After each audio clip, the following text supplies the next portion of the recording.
for today's fresh na update. Hindi po porke tayo yung tumulong is may karapatan na tayo na parang hawak na natin yung buhay po nila. Ano? Wala kayong alam dito. Wag si Dr. Love.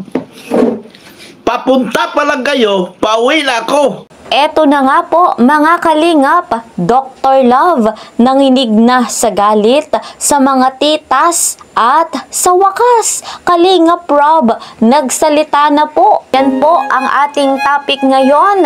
Isang mapagpalang araw at gabi sa inyong lahat saan mang sulok ng mundo. Mega love shoutout po sa lahat ng co-member ko ng Karepa, Kalingap Reactor Partner, mga OFW, subscribers, listeners, viewers, mga silent viewers. Ayan, mega love shoutout po sa inyong lahat. Patuloy naman nating suportahan si Kuya Val Santos Matubang at Kalingap Rob.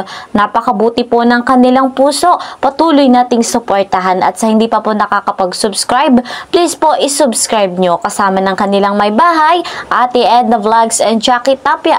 Alam nyo pong maganda ang layunin nila sa mundong ito. Marami na silang natulungan, pabahay scholarship, nabigyan ng financial assistance. Ayan, kaya po deserve nila na tangkilikin natin yung kanilang mga vlogs at wag nating skip yung ads.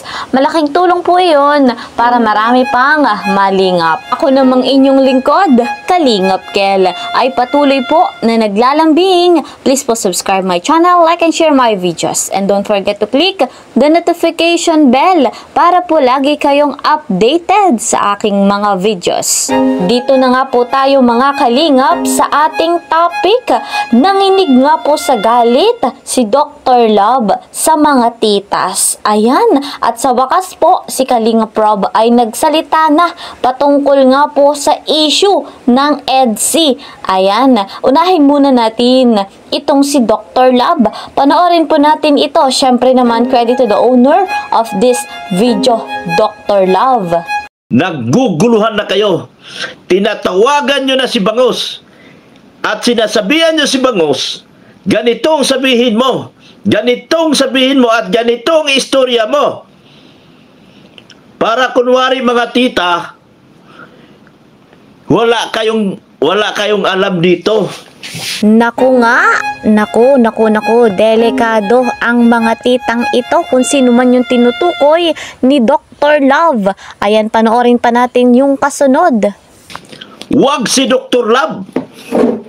Papunta pa lang kayo, pauwi na ako.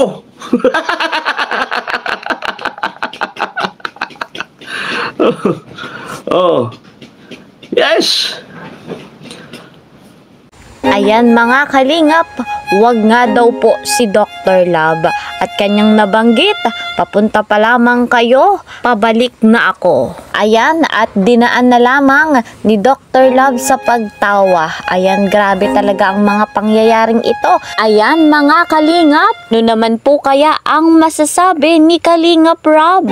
Eto po, panoorin natin. Syempre, credit to the owner of this video, Kalingap Rob. Walang problema. Kami po ay okay, no? Hindi ko lang alam kung bakit saan nanggagaling yung mga yan. Hayaan na po natin yung dalawa, ano? Kung may mga sponsors man, dapat ay alamin natin yung boundaries natin, no? Boundaries, sabi ni Kalingap Rob, pagitan mula nga po sa beneficiary at sa sponsor. Dapat po alamin. Huwag tayong manghimasok sa buhay nilang dalawa. Ako mismo guys na tumutulong sa kanila. Hindi ko pinapakalaman yung private life po nila. Ano? Kahit si Viancy, yung private life niya, hindi po porke tayo yung tumulong is may karapatan na tayo na parang hawak na natin yung buhay po nila. Yes po, tama si Kalingap Rob. Hindi po porket tumutulong ka, ay may karapatan ka na. Napakalinaw ng sinabi ni Kalingap Rob. Dapat matuto pa rin po tayong rumespeto. Sa totoo lang, di ba? Hindi naman talaga sila humihingi sa atin eh. Tayo po yung kusang tumulong, no? Kaya yun, hindi porke tumutulong tayo, panghihimasukan na natin sila. Pangungunahan na natin yung mga desisyon nila. So, yun yung masasabi ko dyan. Respeto, mga kalingap. Ano po, sinabi ni Kalingap Rob, respeto at huwag manghihimasok. Ayan. Kasi, bigyan natin sila ng, huwag natin silang sakalin. No? Huwag natin silang sakalin. Huwag sakalin, diniin na ni Kalingap Rob, huwag sakalin ang love team na EDSI. Lalo na yung mga issue na yan. Nakakahiya. Sa totoo lang, nahihiya po ako sa kanila. Nahihiya ako sa family ni Biancy kahit tinutulungan ko sila. Pag may nakikita akong mga video, minsan nasa thumbnail sila. Di ba? Nakakahiya kaya.